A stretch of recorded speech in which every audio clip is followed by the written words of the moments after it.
Kita sangat bersyukur di dalam perjalanan bumi ini kita masih diberi kesempatan beribadah. Saudara-saudaraku yang dikasih, bagaimanapun manusia, tapi bumi ini akan berjalan sesuai waktu yang Tuhan sudah tentukan. Sampai nanti bumi ini akan mengalami kebinasaan. Namun sementara masih ada kehidupan di bumi ini, dan kita bersyukur kita ada di dalamnya, itu adalah kesempatan bagi kita menjadi pemenang-pemenang di dalam Tuhan. Umat Tuhan yang ditebus, yang berkembang, yang bergumul dan masuk dalam rencana Allah, kedewasaan penuh dalam kerohanian sampai tidak ada cacat celah, memasuki rencana Allah tentang manusia dari sejak semula. Manusia segambar dan serupa dengan Allah. Ini pasti terjadi. Dan di samping itu akan terjadi juga semua dalam perjalanan bumi. Kesulitan-kesulitan, gempa-gempa bumi, kelaparan-kelaparan, orang-orang yang tidak sungguh-sungguh berserah kepada Tuhan akan semakin jahat. Bahkan nanti Antikris juga diberi kesempatan untuk berkuasa, dan dia boleh berkuasa dalam waktu yang Tuhan sudah tentukan saja, yaitu 2 atau 3,5 tahun. Untuk itulah saya akan bacakan bagi kita firman Tuhan dari 2 Tesalonika pasal yang kedua, mulai ayat 1. Kedurhakaan sebelum kedatangan Tuhan. Tentang kedatangan Tuhan kita Yesus Kristus dan terhimpunnya kita dengan Dia. Kami minta kepadamu, saudara-saudara, supaya kamu jangan lekas bingung dan gelisah, baik oleh ilham roh maupun oleh pemberitaan atau surat yang dikatakan dari kami seolah-olah hari Tuhan telah tiba. Jangan kamu memberi dirimu disesatkan orang dengan cara yang bagaimanapun juga, sebab sebelum hari itu haruslah datang dahulu murtad, dan haruslah dinyatakan dahulu manusia durhaka yang harus binasa, yaitu lawan yang meninggikan diri di atas segala yang disebut atau yang disembah sebagai Allah. Bahkan ia duduk di bait Allah dan mau menyatakan diri sebagai Allah. Tidakkah kamu ingat bahwa hal itu telah kerap kali kukatakan kepadamu ketika aku masih bersama-sama dengan kamu? Dan sekarang kamu tahu apa yang menahan dia, sehingga ia baru akan menyatakan diri pada waktu yang telah ditentukan baginya. Karena secara rahasia kedurhakaan telah mulai bekerja, tapi sekarang masih ada yang menahan. Kalau yang menahan itu telah disingkirkan, pada waktu itulah si pendurhaka baru akan menyatakan dirinya. Tapi Tuhan Yesus akan membunuhnya dengan napas mulutnya dan akan memusnahkannya kalau ia datang kembali. Kedatangan si pendurhaka itu adalah pekerjaan iblis dan akan disertai rupa-rupa perbuatan ajaib dan tanda-tanda dan mujizat-mujizat palsu dengan rupa-rupa tipu daya jahat terhadap orang-orang yang harus binasa, karena mereka tidak menerima dan memahami, mengasihi kebenaran yang dapat menyelamatkan mereka.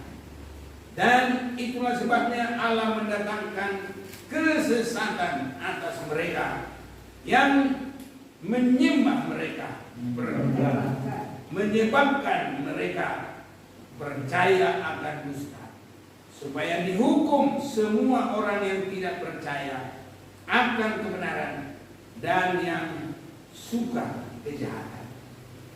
Jadi perjalanan itu semua berjalan. Suasana keadaan langit dan bumi berjalan.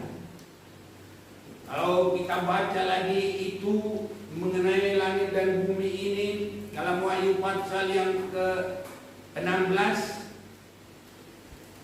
kita tidak akan baca sekarang. Itu kerusakan bumi, terjadi gempa yang luar biasa, terjadi kebanjiran yang luar biasa. Jadi itu perjalanan bumi sudah termasuk dengan dunia semakin panas. Itu sudah pasti terjadi karena perusakan hutan-hutan, ya rumah-rumah, kaca, gedung-gedung bertingkat, penyedotan air dari bumi, udara makin panas, kutub utara, kutub selatan yang tadinya adalah es, semuanya semakin mencair sehingga permukaan laut akan semakin meningkat, naik. Dan di dalam Wahyu 16 itu sampai semua pulau-pulau tenggelam. Ini perjalanan bumi, perjalanan antikris. Dia dari awalnya iblis, tapi sebelum dia iblis disebut dia Lucifer. Sesudah dia dibuang disebut dia iblis. Dan dalam perjalanannya dia mengambil rupa ular, menggoda Adam dan Hawa. Dan di akhir zaman dia berkembang. Dia disebut ular tua, dia juga disebut nabi palsu, dia juga disebut antikris. Ini perkembangannya. Dan kepadanya diberikan waktu, tapi ditentukan. Itu kita sudah baca tadi, ya, diberikan waktu menyatakan dirinya. Tapi nanti Tuhan juga akan menghukum dia, sehingga dia tidak ada lagi gerakannya, dan baru nanti di neraka kekal selama-lamanya. Itu perjalanan perkembangan iblis, saudara-saudara. Sekarang perkembangan manusia.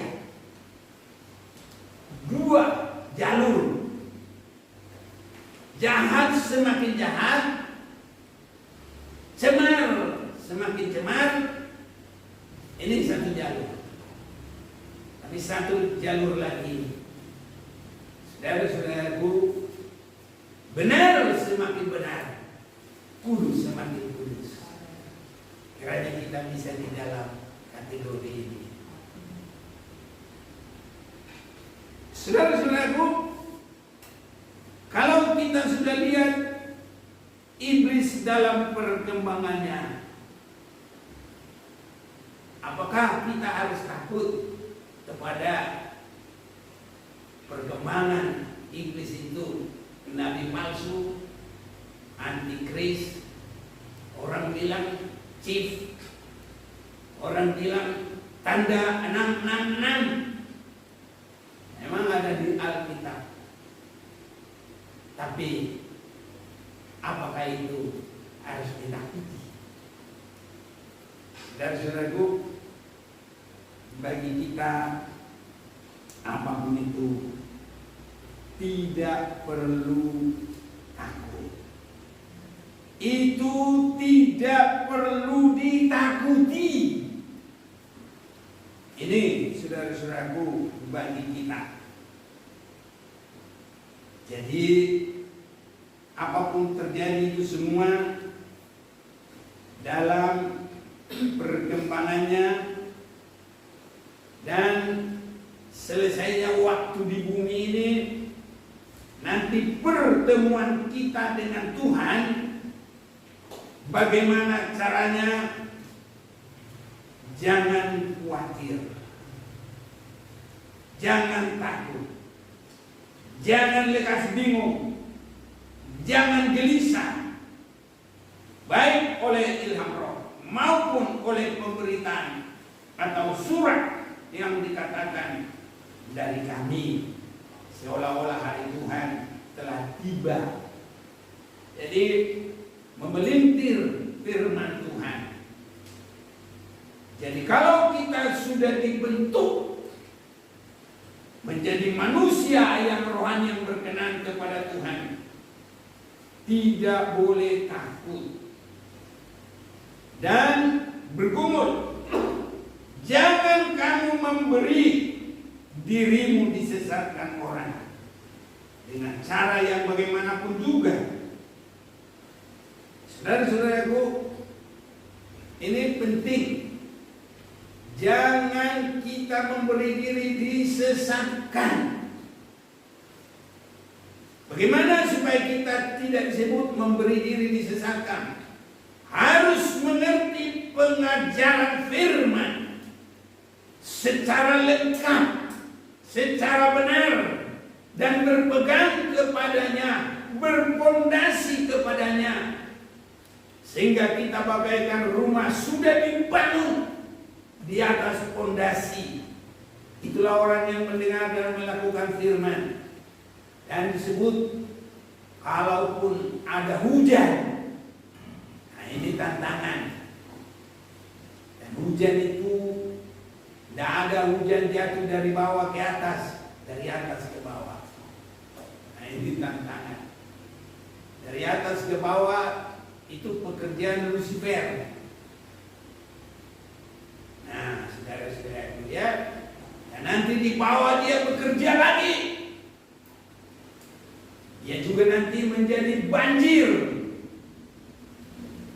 Ini saudara-saudara. Dan itu akan menguji pondasi itu. Dan kalau dari atas itu, kalau rumah atap yang merupakan penahannya. Nanti ada lagi angin. Inilah yang kita baca tadi, pengajaran-pengajaran palsu. Itu angin. Itu dalam Efesus pasal yang keempat ayat 13. Jangan kita diombang-ambingkan oleh angin-angin pengajaran. Jadi apapun itu semua, barangkali kita mau baca juga itu biar kita lihat semua dari firman. Efesus pasal yang keempat ayat 13, sampai kita semua telah mencapai kesatuan iman, pengetahuan yang benar tentang anak Allah, kedewasaan penuh dan tingkat pertumbuhan yang sesuai dengan kepenuhan Kristus. 14, sehingga kita bukan lagi anak-anak yang diombang-ambingkan oleh rupa-rupa angin pengajaran. Jadi dalam kerohanian anak-anak Tuhan, angin itu adalah juga pengajaran-pengajaran palsu. Sebabnya kita kalau sudah ada pegangan yang teguh, jangan yang lain-lain lagi. Nanti bisa roboh, saudaraku. Waktu orang berpegang ke sini, berpegang lagi ke sini, lepaskan ini belum pegang, bahaya. Jadi kalau kita sudah mengerti, tekuni, diam di situ. Karena kita mau berpegang kepada yang lain, itu sangat-sangat berbahaya. Nanti kalau yang kita pegang satu lagi itu bukan kebenaran yang kuat, bahaya lagi. Jadi sehingga kita bukan lagi anak-anak yang diombang-ambingkan oleh rupa-rupa angin pengajaran, oleh permainan palsu manusia dalam kelicikan mereka yang menyesatkan. Semua, saudaraku, hujan dari atas, angin dari samping, banjir dari bawah, itu pekerjaan dari iblis. Dan nanti kalau iblis itu sesuai dengan waktunya, dia ambil sebagai nabi palsu. Nah ini, saudaraku, kadang-kadang dia datang sebagai, ya, kalau kita perhatikan Wahyu pasal yang ke-13, nyata sekali semuanya di situ. Dia datang juga sebagai antikris. Kalau dia antikris, siapa yang tidak mau ikut dia, menerima tanda, menyembah dia, potong. Nah ini, saudaraku. Tapi potongnya itu enggak langsung tembak mati, siksa dulu. Bahkan belum disiksa, boikot dulu, tidak boleh jual, tidak boleh beli. Jadi dengan caranya adalah untuk mencuci iman kepada Yesus, supaya kita melepaskan semua kebenaran firman. Jadi nggak langsung tembak mati. Kalau tembak mati habis, iblis rugi. Jadi dia memang dalam 3,5 tahun itu pakai itu. Tapi akhirnya siapa yang masih berpegang baru habis kepada pemenggalan kepala. Ini, saudara-saudaraku, itulah perjalanan daripada iblis. Dan kalau perjalanan manusia tadi jahat semakin jahat, cemar semakin cemar. Ini, saudara-saudaraku,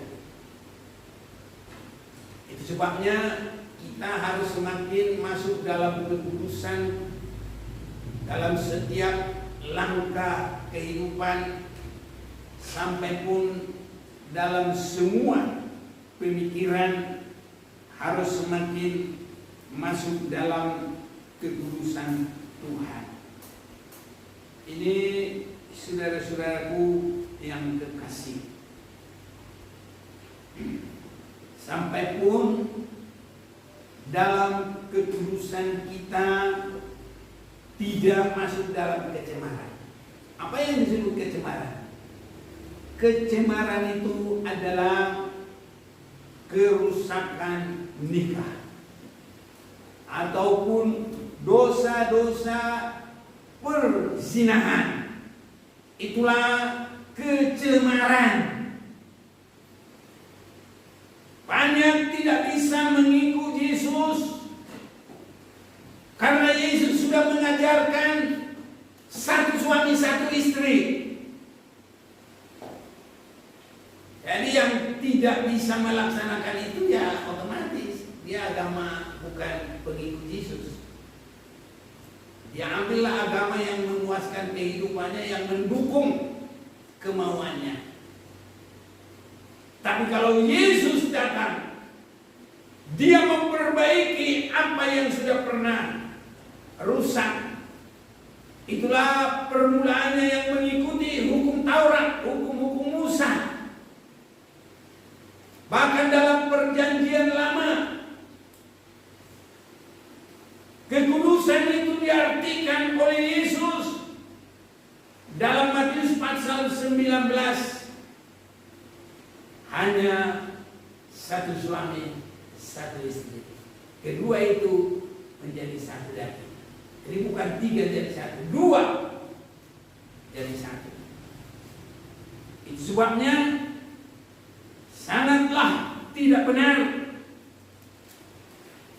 kalau di surga nanti dia memiliki perempuan ribuan. Ada yang berapa? Di surga itu bukan fisik. Yang ada gender hanya di bumi ini. Kalau sudah mati, manusia sama seperti malaikat. Tidak kawin. Dan tidak ada disebut nafsu laki, nafsu wanita. Nah, ini di surga, saudara. Dan di sana itu bukan memuaskan keinginan makan, minum, kawin, tidak. Hanya beribadah kepada Allah, hanya menyembah Tuhan. Ini keadaan kita di surga. Jadi di bumi ini jahat semakin jahat, cemar semakin cemar. Itu kita sudah semakin melihat sekarang. Ini perjalanan hidup manusia dalam satu jalur. Tapi satu jalur lagi adalah benar semakin benar, suci semakin suci. Dan ini saudaraku tidak mudah. Harus sampai bisa menyangkal diri, harus sampai bisa memikul salib, harus sampai bisa memasuki jalan yang sempit. Jadi kita tidak membesar-besarkan diri, ya. Memikul salib kita harus terus rendah hati. Walaupun dalam kebenaran kita diolok, kita tidak salah, kita difitnah, bahkan bisa saja dipersekusi.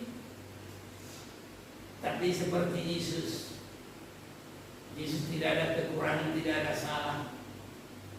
Dia datang merendahkan diri, walaupun ada kesetaraan dengan Allah, tidak menganggap itu. Dia meninggalkan itu, mengambil rupa sebagai manusia, dan di dalam keadaan manusia dia melayani, bukan untuk dilayani. Sangat merendahkan diri sampai kepada di kayu salib, mati sampai dikubur, masuk di dalam tanah. Tapi dia bangkit, dia menang, dia dipermuliakan. Itu adalah puncak mengalahkan maut. Mengalahkan maut itu harus masuk dalam maut. Dan kekalahan maut itu adalah sewaktu Yesus bangkit. Nah, di dalam dia bangkit, dia sudah mengambil, merebut kunci maut. Sebabnya dalam Wahyu pasal yang pertama ayat 18, Yesus pegang kunci maut. Mungkin kita mau baca saja dulu itu Wahyu pasal 1 ayat 18. Dan yang hidup, aku telah mati, namun lihatlah aku hidup sampai selama-lamanya. Dan aku memegang segala kunci maut dan kerajaan maut. Yesus kalau nggak masuk kepada maut itu, dia nggak bisa mengambil itu. Itu sebabnya kalau Allah pencipta itu nggak mungkin mati dikubur di situ. Itu sebabnya Allah harus mengambil rupa manusia dan mati. Tapi banyak orang tidak mengerti. Masa Allah mati? Kalau Allah pencipta langit bumi segala isinya, dia tidak akan dengan kekerasan Tapi Yesus meninggalkan kealahannya dan dia masuk ke dalam maut. Dan pada hari yang ketiga dia bangkit. Dan dia dimuliakan. Dan saat itu dipulihkan kembali kealahannya. Jadi dia bangkit, pekerjaan penebusan selesai, kunci maut diambil, dan iblis sudah kalah secara total. Dan kealahannya yang ditinggal itu dipulihkan. Ini saudara-saudaraku. Kalau Allah yang maha besar itu mau datang lagi sekarang, saya tidak mampu melihatnya. Apalagi kita yang sudah berbuat dosa ini. Dalam Kisah Rasul pasal yang kedua, saudara-saudaraku, ayat yang ke-36. Jadi seluruh kaum Israel harus tahu dengan pasti bahwa Allah telah membuat Yesus yang kamu salibkan itu menjadi Tuhan dan Kristus. Itu sesudah dia bangkit. Dan itulah permulaan dasar gereja mula-mula. Saudara-saudaraku, bagi kita iblis sudah dikalahkan secara lengkap.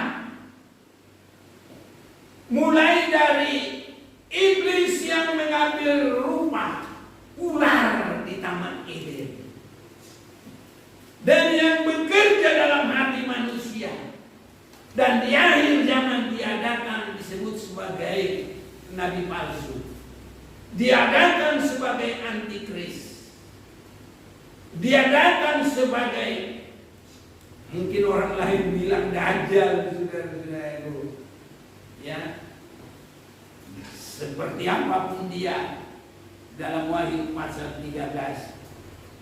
Tapi kalau kita yang ada di dalam Tuhan, dia tidak bisa berbuat apa-apa, saudara. Dia tidak bisa berbuat apa-apa. Iblis itu takut. Iblis itu khawatir.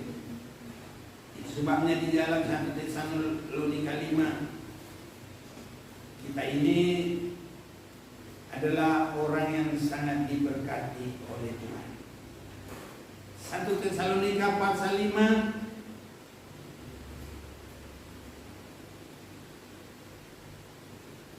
mulai ayat 1, berjaga-jaga. Jadi kalau antikristus dia harus ditakuti. Hanya kita berjaga-jaga. Berjaga-jaga untuk apa? 1, jangan disesatkan. 2, kita harus jadi milik Tuhan lewat penebusan. 3, bertumbuh di dalam Tuhan. 4, setia di dalam Tuhan sampai kita tidak berjaga celah. Ini saudaraku, sehingga kita bukan untuk dimurkai Tuhan melalui apapun, melalui hukuman, melalui antikris. Tidak ada murka bagi kita. Tetapi tentang zaman dan masa, saudara-saudara, tidak perlu ditulis kepadamu, karena kamu sendiri tahu benar-benar bahwa hari Tuhan datang seperti pencuri pada malam. Apabila mereka mengatakan semuanya damai dan aman, maka tiba-tiba mereka ditimpa oleh kebinasaan. Seperti seorang perempuan yang hamil ditimpa oleh sakit bersalin, mereka pasti tidak akan luput. Tapi kamu, saudara-saudara, kamu tidak hidup di dalam kegelapan, sehingga hari itu tiba-tiba mendatangi kamu seperti pencuri. Karena kamu semua adalah anak-anak terang dan anak-anak siang. Kita bukanlah orang-orang malam atau orang-orang kegelapan. Sebab itu baiklah, jangan kita tidur seperti orang-orang lain. Saudaraku, tidur rohani ini maksudnya tidak berkembang, tidak berbuat apa-apa, tidak berjuang. Ini artinya kalau tidur seperti kita tadi malam, harus ada waktu tidur. Sebab kalau nggak tidur cukup, imunnya kurang. Nanti kalau badannya sudah nggak kuat, corona gampang menyerang. Tapi kalau rohani nggak boleh tidur, saudaraku. Kita badannya tidur, rohaninya juga nggak tidur. Bisa menyembah Tuhan, bersekutu dengan Tuhan. Nah, ada teman bilang, sehingga kalau kita pun harus ngelindur, keluar air liur, bahasa Batak, madede. Air liur kena di pantal, tulisannya tetap memuji. Tapi ini saudara kuliah, biar sedikit tidak terlalu tegang. Sebab itu baiklah kita jangan tidur rohani yang maksudnya seperti orang-orang lain, tapi berjaga-jaga dan sadar. Sebab mereka yang tidur waktu malam dan mereka yang mabuk waktu malam. Tapi kita yang adalah orang-orang siap, baiklah kita sadar berbaju sirahkan iman dan kasih dan berkekepongkan pengharapan keselamatan. Karena Allah tidak menetapkan kita untuk ditimpa murka, tapi untuk beroleh keselamatan oleh Yesus Kristus Tuhan kita. Jadi sampai pun bahaya antikris, gak usah khawatir. Kita bukan untuk dikuasai itu. Malah di dalam Roma 16 ayat 20, iblis itu dalam perkembangannya sampai dia pun nanti nabi palsu, dia pun disebut antikris, dia pun disebut nanti ya kejahatan terakhir dari antikris. Kita gak harus takut itu.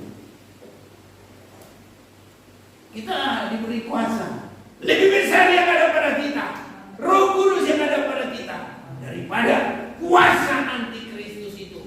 Mulai dia disebut namanya Lucifer, iblis, ular tua, antikris, nabi palsu, dengan semua tandanya. Untuk mau memasukkan tanda itu aja dekati kita aja, dia udah lari juga lama. Banyak orang takut menang.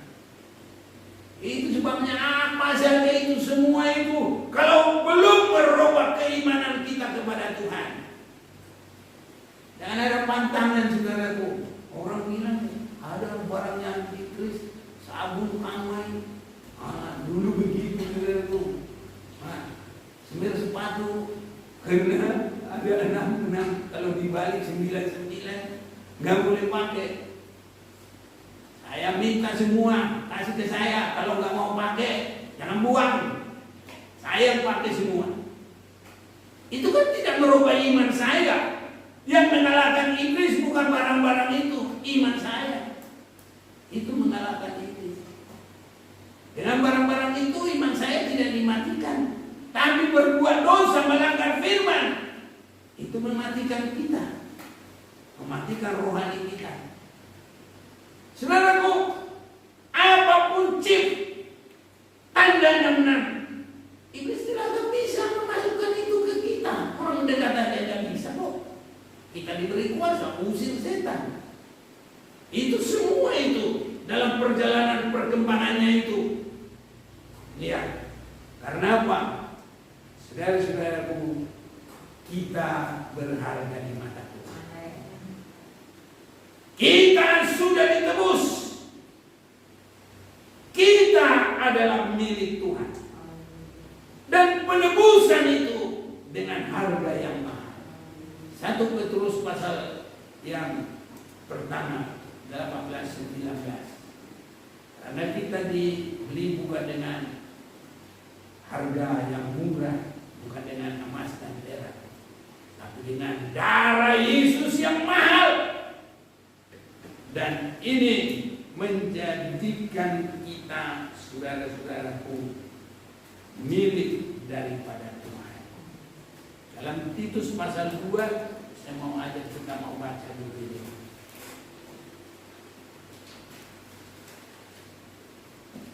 Titus pasal yang kedua, mulai ayat 11. Karena kasih karunia Allah yang menyelamatkan semua manusia sudah nyata. Yang mendidik kita supaya kita meninggalkan kefasikan dan keinginan-keinginan duniawi, dan supaya kita hidup bijaksana, adil dan beribadah di dalam dunia sekarang ini, dengan menantikan penggenapan pengharapan kita yang penuh bahagia dan penyataan kemuliaan Allah yang maha besar dan juru selamat kita Yesus Kristus, yang telah menyerahkan dirinya bagi kita untuk membebaskan kita dari segala kejahatan dan untuk menguruskan bagi dirinya suatu umat kepunyaannya sendiri. Jadi kita ini kepunyaan Tuhan. Rumah kita nggak boleh diganggu orang. Dia coba ribut sini, ini rumah saya berpada kamu pergi. Itu karena ini milik kita juga. Barang kita yang berkuasa, karena kita sudah beli. Jadi yang sekarang ini kita harus memastikan apakah kita sudah milik Tuhan. Ini yang harus kita pastikan. Kalau milik Tuhan, iblis tidak berkuasa memasukkan chip. Tapi kalau dia bukan milik Tuhan, dia lari-lari pun ke gunung, dia lari ke hutan, dia lari ke lembah, dia lari ke sawah, tetap masuk. Ada pada dahinya tanda antikris, karena kehidupannya, pikirannya, itu semua sudah ada tanda antikris. Semua kejahatan itu membentuk 666. Itu artinya apa? Kedagingan. Itu otomatis. Itu sebabnya tidak mau berbuat kesucian tapi takut antikris. Dia pikir dengan takut itu bersembunyi, dia sudah aman. Tidak bisa. Aman hanya kalau kita menjadi milik Tuhan, ditebus dan hidup benar di hadapan Tuhan. Kita sebabnya dalam ibadah ini dididik supaya kita meninggalkan kefasikan dan keinginan-keinginan duniawi. Ini saudaraku, keinginan duniawi itu 6 panah. Jadi itu sudah ada di dahi manusia, di pikirannya langsung. Ini keinginan daging 6, keinginan duniawi 6. Enggak ada Tuhan di dalamnya 6. Kedagingan. Antikris enggak usah susah-susah ngecap. Udah ada capnya di situ. Tapi kalau kita di dalam kekudusan, ditebus darah Yesus, kita dididik dalam segala kebenaran, bertumbuh kepada kedewasaan. Mau dicoba-coba aja ya, mendekati aja yang tak mampu. Apalagi untuk istilahnya disuntik begini, untuk masuk itu, tidak bisa. Kita ini milik yang maha kuasa, pencipta langit bumi segala isinya. Orang ya Allah yang memiliki semua langit bumi segala isinya ini, kita milik Dia. Mana bisa dicap antikris? Enak aja. Kalau kerbau aja nggak boleh main cap, hanya pemiliknya yang bisa ngecap.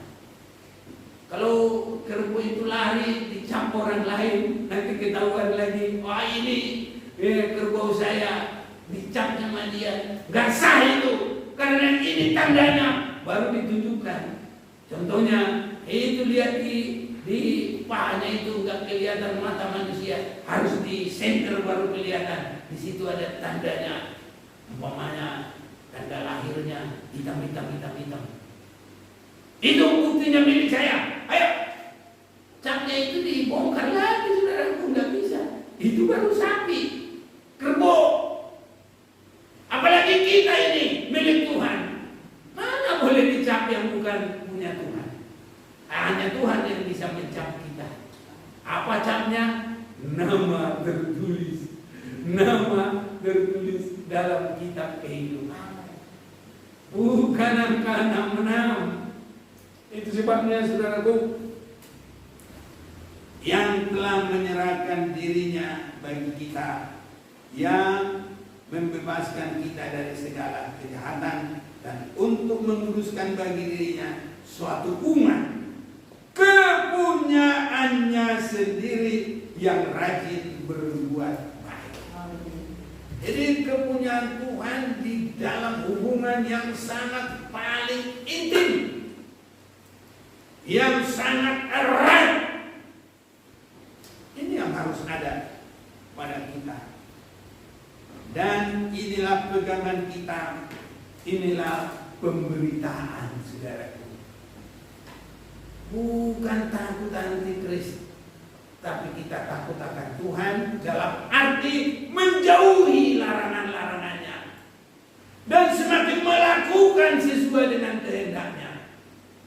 Ini yang harus, saudaraku, tidak ada yang kita takuti.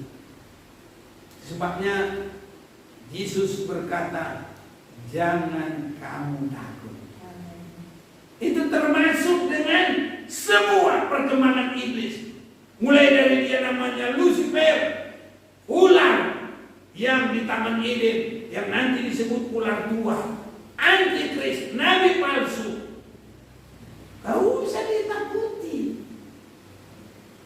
Nih, saudara-saudara, kita lebih maju dulu. Tadi di dalam 2 Tesalonika, ada tadi yang kita sudah baca, 2 Tesalonika 2 ya.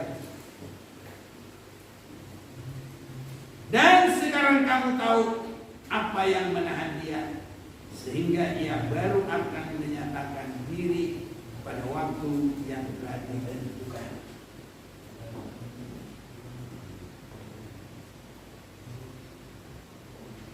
Ya, jadi ada yang menahan dia, saudara-saudara, yang menahan antikris.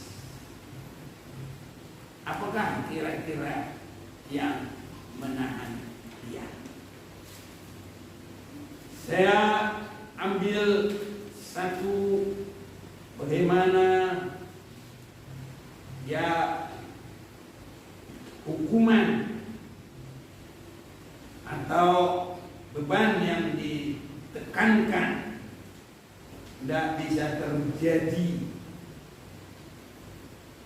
Saya mau ajak kita baca dulu dalam Perjanjian Lama,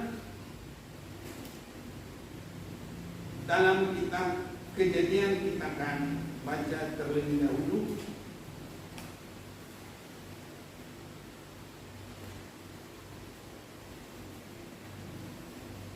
Pasal yang ke-17.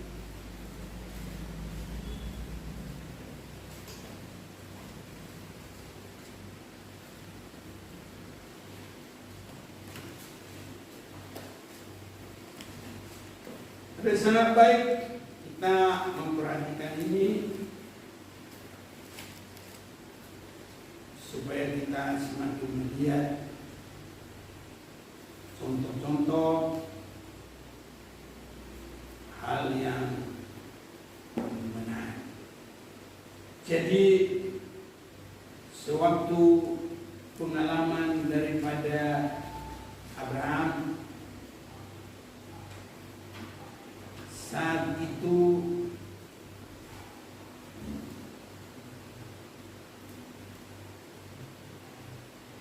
di dalam hal itu kita boleh melihat bangsa Israel sudah dinubuatkan 400 tahun dia ada di perhambaan. Pasal 15 ayat 12. Menjelang matahari terbenam, tidurlah Abraham dengan nyenyak. Lalu turunlah, meliputinya gelap gulita yang mengerikan. 13. Firman Tuhan kepada Abraham, ketahuilah dengan sesungguhnya bahwa keturunanmu akan menjadi orang asing dalam suatu negeri yang bukan kepunyaan mereka, dan bahwa mereka akan diperbudak dan dianiaya 400 tahun lamanya. Jadi diperbudak dan dianiaya selama 400 tahun. Ini saudara-saudaraku yang kita akan perhatikan dengan sungguh-sungguh. Kalau kita bandingkan ini dengan Keluaran pasal yang ke-12, kita akan maju lagi. Keluaran pasal yang ke-12 ayat yang ke-40, lamanya orang Israel diam di Mesir adalah 430 tahun. Jadi tadi 400 tahun itu ditindas, diperhamba. Terus yang 30 tahun itu ada apa? Nah, ini yang kita harus perhatikan.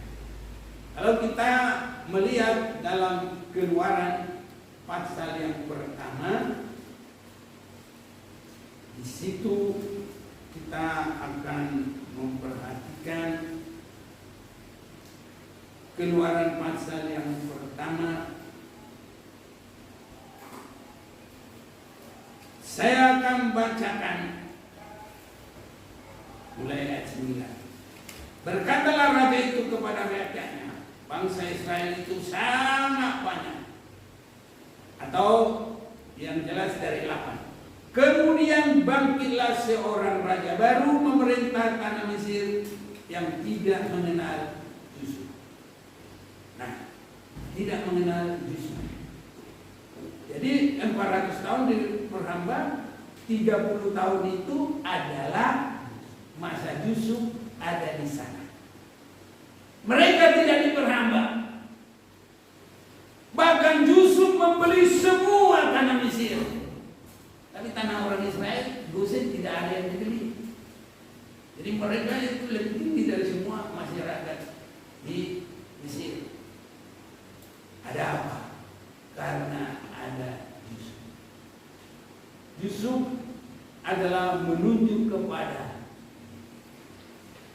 gereja yang mengalami kemenangan.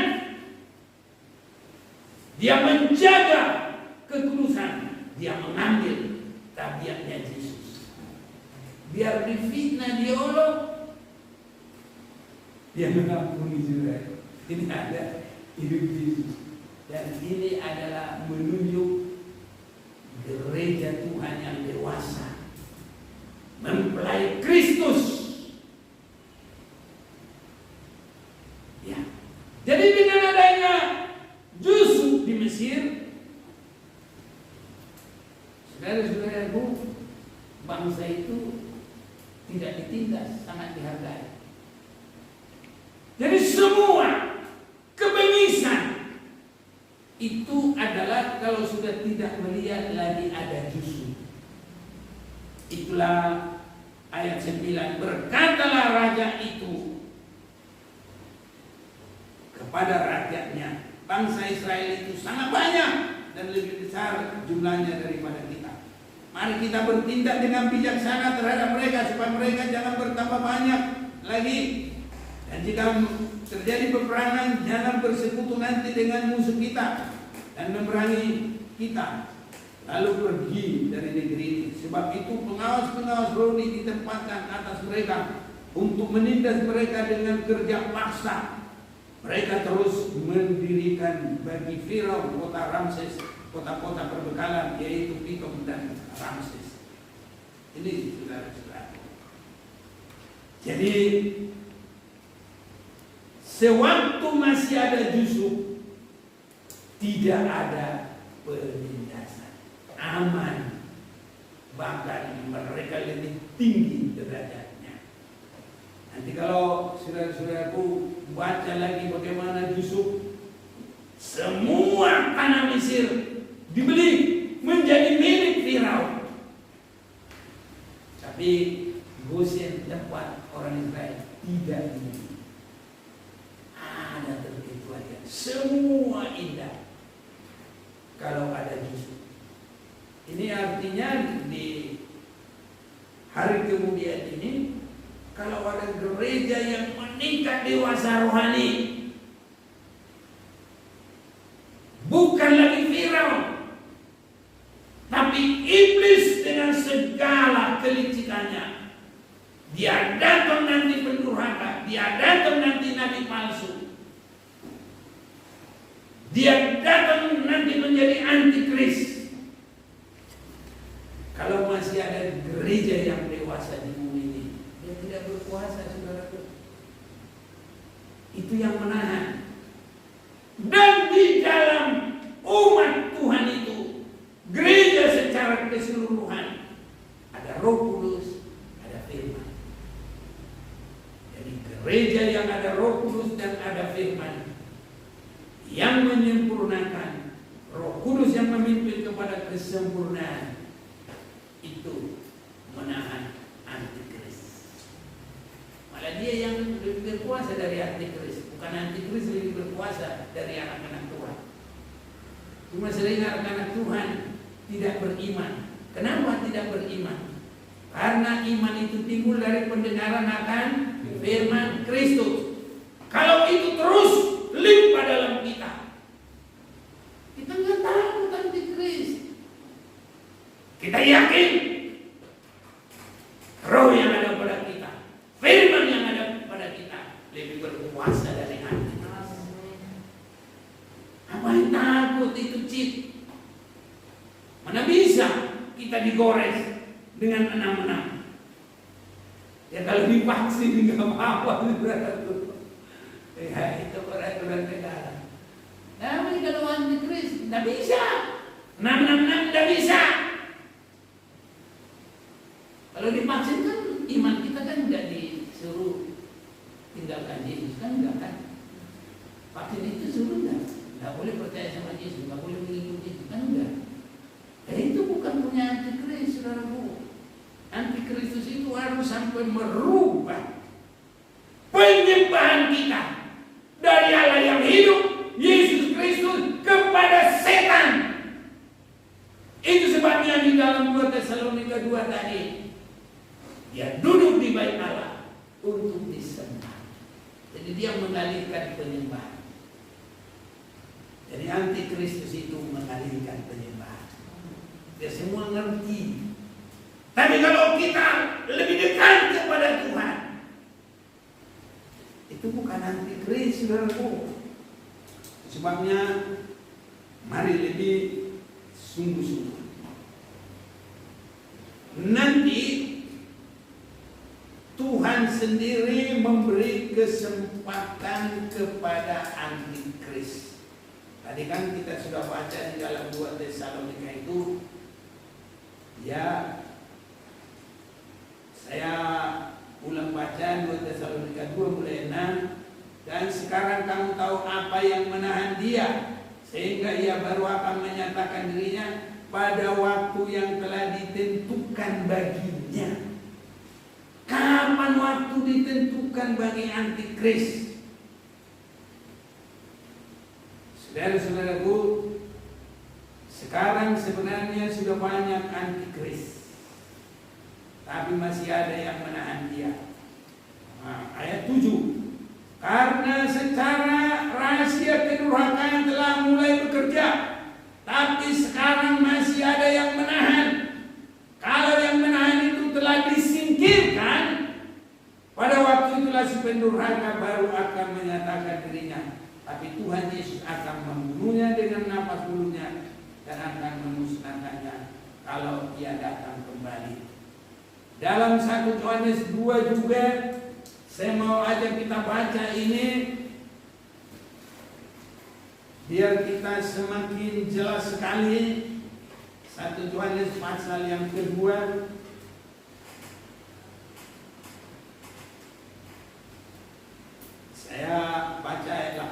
Anak-anakku, waktunya adalah waktu yang terakhir. Dan seperti yang telah kamu dengar, seorang antikris akan datang. Sekarang telah bangkit banyak antikris. Itulah tandanya bahwa waktu ini benar-benar adalah waktu yang terakhir. Udah banyak sekarang ini, tapi belum diberi waktu berpuasa bagi dia. Kapan waktu berpuasa bagi dia? Kalau yang menahan itu disingkirkan. Apa yang disingkirkan?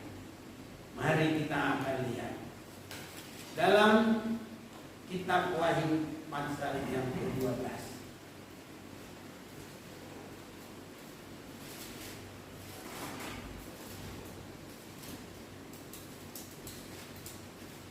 Mulai ayat 13.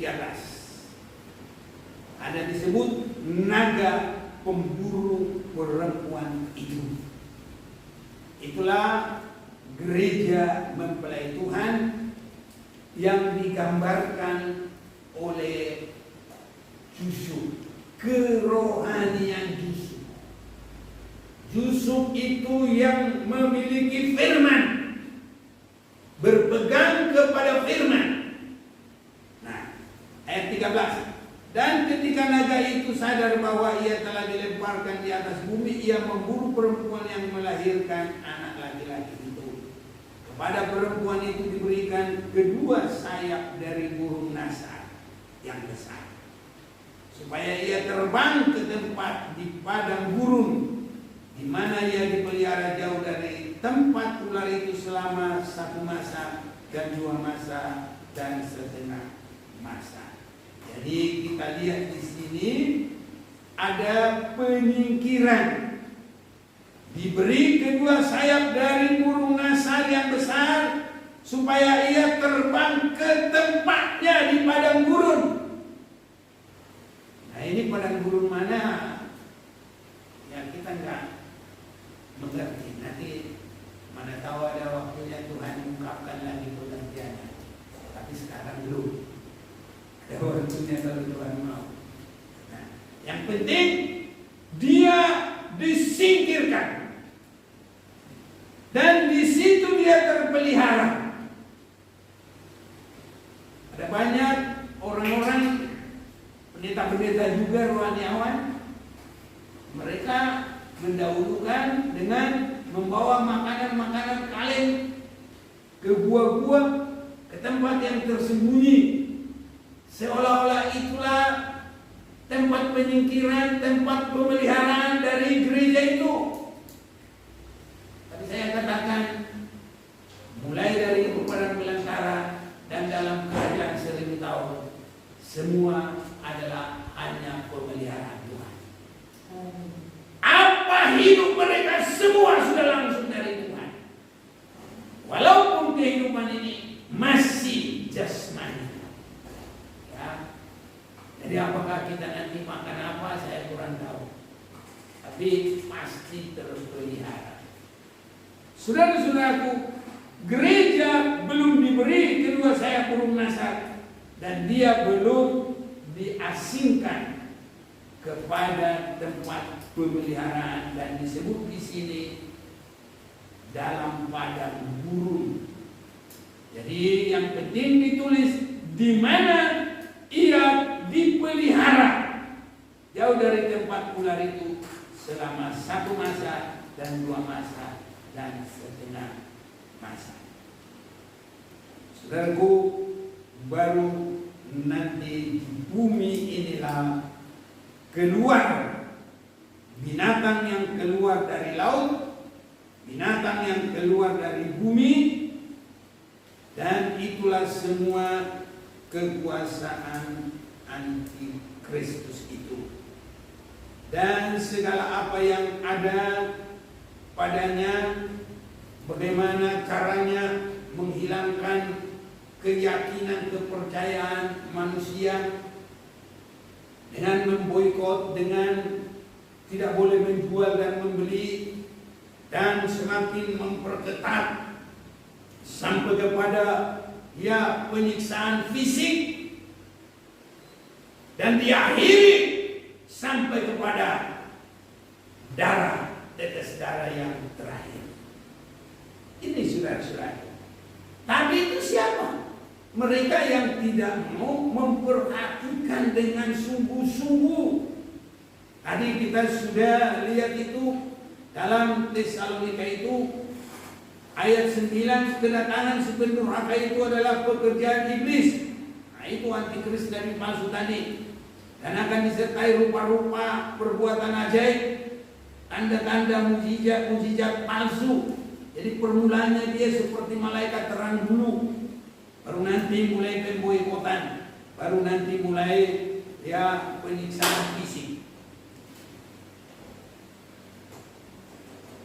Jadi dengan rupa-rupa tipu daya jahat terhadap orang-orang yang harus binasa, karena mereka tidak menerima dan mengasihi kebenaran yang dapat menyelamatkan mereka. Jadi kita harus sampai benar-benar mengasihi kebenaran itu, jangan hanya memiliki. Kita banyak juga harta, tapi yang lebih disukai mungkin ada satu. Nah, itu sebabnya tadi kita menyanyi hanya Yesus yang menjadi milik kita. Ini jalannya supaya kita terpelihara, kita menjadi miliknya Tuhan.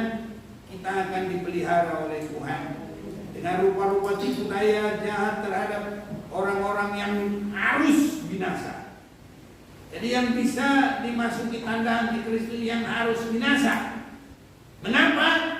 Karena mereka tidak menerima dan mengasihi kebenaran yang dapat menyelamatkan mereka. Jadi ada kadang-kala kekristenan itu tidak sampai kepada ditebus, tidak meninggalkan hidup yang lama, tidak sungguh-sungguh mau hidup dalam firman, tidak sungguh-sungguh Yesus yang terutama, bahkan lewat ibadah, lewat pelayanan hanya mencari keuntungan perkara dunia. Tapi supaya ibadah kita adalah ibadah kita ditebus, kita menjadi milik Tuhan, kita dididik, bertumbuh di dalam Dia sampai tidak bercacat kelak. Dan ada itu tanda antikristus bagi kita. Setan apapun itu namanya, takluk. Ngapain takut namanya? Ngapain takut cip? Ngapain takut antikris? Kalau toh itu ditakutin, berarti Tuhan kita gak kuat dong. Berarti Tuhan kita gak berkuasa melindungi kita, gak berkuasa menjaga kita. Tapi orang tidak yakin karena dia tidak sungguh-sungguh milik Tuhan. Kalau kita sudah sungguh-sungguh milik Tuhan, kita sungguh-sungguh hidup dalam kebenarannya, kita mau dididik dalam segala kebenaran Tuhan. Iblis itu di bawah kaki kita. Tandanya itu hancur lebur semua, tidak bisa masuk di kita itu. Dekat juga nggak boleh, apalagi masuk. Dekat juga nggak boleh. Iblis saja itu ada di bawah telapak kaki kita. Haleluya. Dalam Roma pasal yang ke-16 ayat 20 baca itu, ya. Dan inilah sebabnya Allah mendatangkan kesesatan atas mereka yang menyebabkan mereka percaya akan dusta. Banyak. Makanya sekarang berpegang kepada firman, hidup ya atas ya, tidak atas tidak. Semakin nyatakan kerinduan kepada Tuhan melebihi dari semuanya, sampai kalau Tuhan sudah kuatkan kita melebihi nyawa kita sendiri, kita lebih mengutamakan Tuhan. Amin. Amin. Jiwanya murid-murid itu berani mati untuk Tuhan, saudara.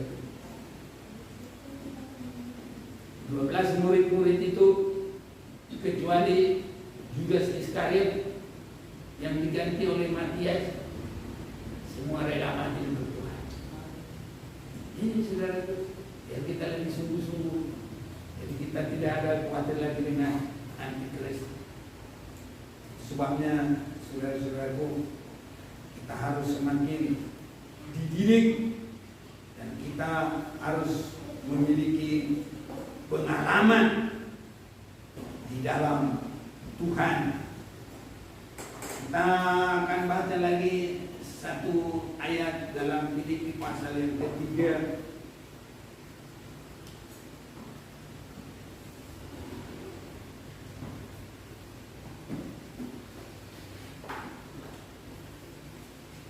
Filipi pasal yang ketiga, saya bacakan ayat 7. Tapi apa yang dahulu merupakan keuntungan bagiku, sekarang kuanggap rugi karena Kristus. Jadi saudara, jadi segala sesuatu tidak ada apa-apanya Kristus yang lebih terutama. Malahan segala sesuatu kuanggap rugi karena pengenalan akan Kristus Yesus Tuhanku lebih mulia daripada semuanya. Oleh karena dialah aku telah melepaskan semuanya itu dan menganggapnya sampah supaya aku memperoleh Kristus. Jangan kita cari sampah, tinggalkan Tuhan. Haleluya. Karena segala sesuatu dianggap sampah. Kristus yang berharga, saudara. Dan berada dalam Dia bukan dengan kebenaranku sendiri. Jadi kita tidak mempertahankan kebenaran kita karena mentaati hukum Taurat, melainkan dengan kebenaran karena kepercayaan kepada Kristus. Yaitu kebenaran yang Allah anugerahkan berdasarkan kepercayaan. Yang kukehendaki ialah mengenal Dia dan kuasa kebangkitannya dan persekutuan dalam penderitaannya, di mana aku menjadi serupa dengan Dia dalam kematiannya, supaya aku akhirnya beroleh kebangkitan dari antara orang mati. Bukan seolah-olah aku telah memperoleh hal itu atau sempurna atau telah sempurna, melainkan aku mengejarnya. Kalau aku dapat juga menangkapnya, karena aku pun telah ditangkap oleh Kristus Yesus. Saudara-saudara, aku sendiri tidak menganggap bahwa aku telah menangkapnya, tapi ini yang kulakukan. Aku melupakan apa yang telah di belakangku dan mengarahkan diri kepada apa di hadapanku, yaitu kehidupan yang semakin disempurnakan. Itu kita kejar terus dan berlari-lari kepada tujuan untuk memperoleh hadiah, yaitu panggilan surgawi dan Allah dalam Kristus Yesus. Ini saudara-saudaraku harus semakin nyata di dalam kehidupan kita. Jadi inilah saudara-saudaraku kehidupan yang tidak akan bisa lagi dikuasai, dijajah, dikejar oleh antikris. Sebabnya dalam pikiran kita biar hanya Yesus yang terbaik dalam hidup kita. Saudaraku, kita luar biasa mengalami kasih Tuhan, luar biasa pemeliharaan Tuhan. Kalau Daud hanya tergembala saja, dia sudah tidak khawatir lagi apapun sampai berjalan di lembah-lembah bayang-bayang maut. Terlebih kalau kita menjadi milik Tuhan, apalagi di dalam persekutuan. Kristus mempelai surga, gereja mempelai wanita. Kalau kita ada di sana, segala sesuatu hidup Kristus itu menjaga, menaungi, memberkati mempelainya. Inilah yang terjadi bagi kita. Saudaraku, tidak ada yang dikhawatirkan. Chief, menang antikris yang keluar sebagai yang ingin mengalihkan penyembahan menjadi nabi palsu dengan iming-iming segala sesuatu perkara dunia. Emang kalau hidupnya masih duniawi, saudaraku, langsung tertarik. Karena langsung diserahkan keinginan dunia, sama dengan Yesus. Waktu dia dibawa ke gunung, aku serahkan diri kepadamu. Itu sebabnya saudaraku, orang masuk surga diiming-iming kawin dengan perawan-perawan apa ya. Pokoknya keinginan daging itu disuguhin. Seorang yang tak ada keinginan daging saudaraku, itu hanya rohani, hanya kekudusan saudaraku. Dan kita juga bukan secara fisik lagi, tidak ada lagi situ nafsu duniawi, tidak ada nafsu makan. Maaf saudaraku, di surga tidak ada toilet, pembuangan kalau masih makan minum tidak ada di situ, karena di situ adalah hanya rohani. Kita semua bertubuh seperti tubuh Kristus, tidak ada lagi tubuh jasmani. Tubuh jasmani tidak bisa masuk ke surga, tapi yang bisa masuk ke surga hanyalah tubuh rohani. Daging dan darah tidak mewarisi sana. Itu sebabnya semua saudaraku, apapun itu tawaran kesenangan daging apa semua, itu tipu daya dari si setan. Setan mau menipu manusia dengan keinginannya. Sebabnya gereja setan saudaraku, saya dengar kesaksian mereka, karena yang paling kuat keinginan dagingnya yang muda-muda di mall-mall cari, karena di sana ada nanti seks bebas, di sana ada tari-tarian yang tidak benar. Itu saudaraku, dan itu tidak dianggap dosa, namanya gereja setan. Ini saudaraku, jadi mana yang lebih kuat untuk tertarik kepada hal itu, nah itu dicari. Makanya kita biar hanya Yesus yang menjadi kerinduan kita. Kita nggak dicari setan, tapi kita malah dijauhi sama dia, karena kita dikasih Tuhan.